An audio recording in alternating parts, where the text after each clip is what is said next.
A dupla missão de Apocalipse 12, capítulo 3.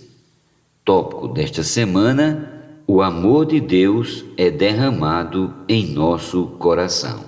Meta de hoje: leitura das páginas 37 a 39. Quarta-feira. Aprender com os erros e acertos de outros. Com o intuito de avançar em conhecer a Deus de forma viva e eficaz, veremos um pouco da história de Israel.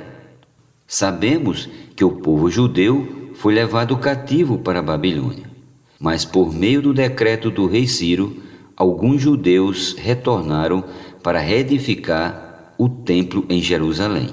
O templo foi reedificado, mas estava abandonado, pois não havia muros para proteger a cidade. O profeta Neemias liderou a reconstrução dos muros. No entanto, Israel nunca mais prosperou como nação. Em 1948, David Ben-Gurion fundou o Estado de Israel.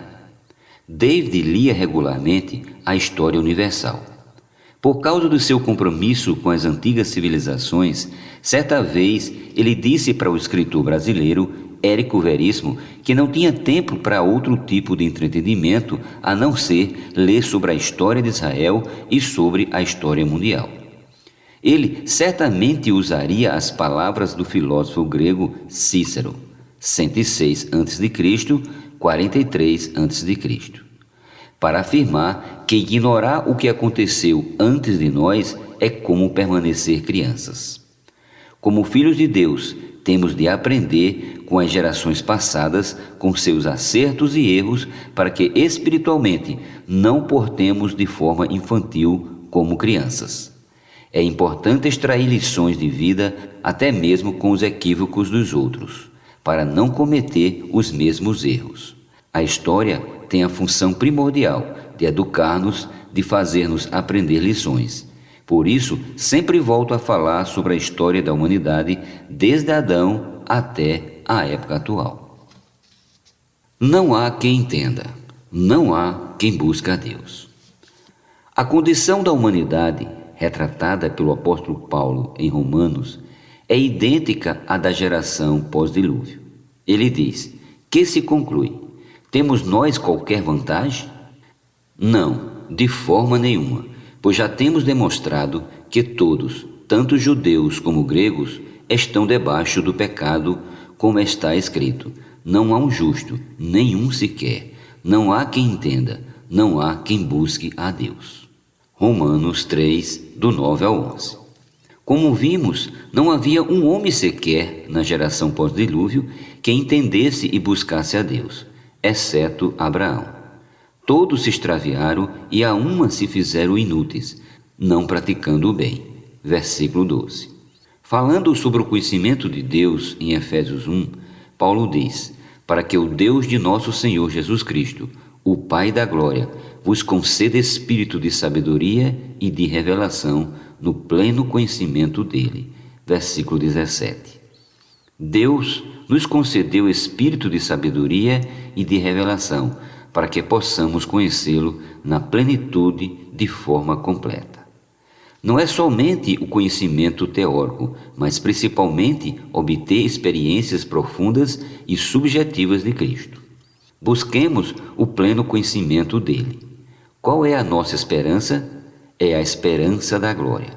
Por isso, em seguida, ele afirma: iluminados os olhos do vosso coração, para saberdes qual é a esperança do seu chamamento, qual a riqueza da glória da sua herança nos santos.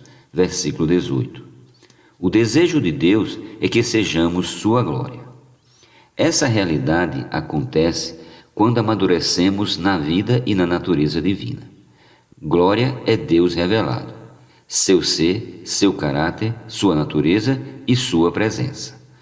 O Senhor não nos chamou apenas para ter uma boa vida cristã. É muito mais do que isso.